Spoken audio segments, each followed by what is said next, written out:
যারা এটা করছে দেশবাসী এটা বিচার করবে, দেশবাসী দেখবে এবং এদের চরিত্রটা কি।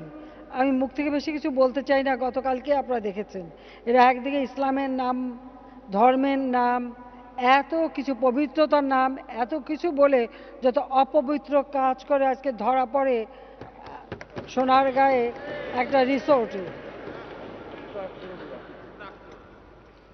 রিসোর্টে ধরা পড়ে সেই হেফাজতের কি সেক্রেটারি,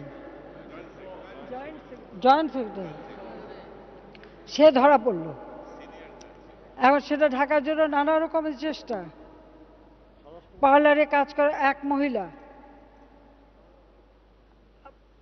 তাকে আবার এখন তার এদিকে বউ হিসেবে পরিচয় দেয়, আবার নিজের বউর কাছে বলে যে অবস্থার পরিপ্রেক্ষিতে আমি এটা বলে ফেলেছি। যারা ইসলাম ধর্মে বিশ্বাস করে এরকম মিথ্যা কথা তা বলতে পারে, অসত্য কথা বলতে পারে? তা তো বলতে পারে না। তাহলে এরা কি ধর্ম পালন করে, মানুষকে কি ধর্ম শিখাবে? তাই হেফাজতের যারা সদস্য তাদেরকেও আমি অনুরোধ করি যে তারাও একটু বুঝে যে কোন নেতৃত্ব তাদের, যারা এই আগুন জ্বালাও পোড়াও করে টোরে যে তিনি বিনোদন করতে গেলেন একটা রিসোর্টে আর একজন সুন্দরী মহিলা নিয়ে। এই তো বাস্তবতা, এটাই তো বাস্তবতা। অর্থাৎ এরা ইসলাম ধর্মের নামে কলঙ্ক এবং ইসলাম ধর্মকে তারা ছোট করে দিচ্ছে কিছু লোকের জন্য।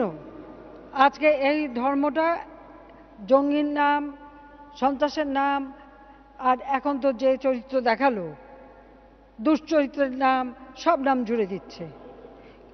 তার মানে আমার যে পবিত্র ধর্ম, পৃথিবীর শ্রেষ্ঠ ধর্ম হচ্ছে ইসলাম, যে ইসলাম ধর্ম সব থেকে সহনশীলতা শিখিয়েছে, শান্তির কথা বলেছে, সাধারণ মানুষের কথা বলেছে, মানুষের উন্নয়নের কথা বলেছে, সেই পবিত্র ধর্মকে এরা কলুষিত করে দিচ্ছে। এরা ধর্মের নামে ব্যবসা শুরু করেছে এবং এত অর্থ কোথার থেকে আসে এই বিনোদনের, সেটাও একটা প্রশ্ন। যেটা দেশবাসী বিচার করবে আর আইন তার আপন গতিতে চলবে, সেটুকু আমি বলতে চাই।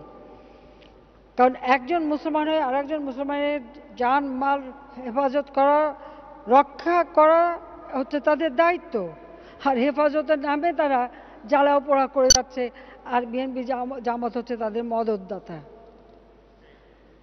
এটা এই লজ্জা শুধু বাংলাদেশের জনগণের না, বিশ্বব্যাপী এটা একটা লজ্জার ব্যাপার এবং সমস্ত পৃথিবীতেই মুসলমানদের জন্য একটা লজ্জার বিষয় এনে দিচ্ছে তারা। এটাই হচ্ছে আমাদের দুঃখ যে আমাদের যে পবিত্র ধর্মটা, সেই ধর্মটাকে তারা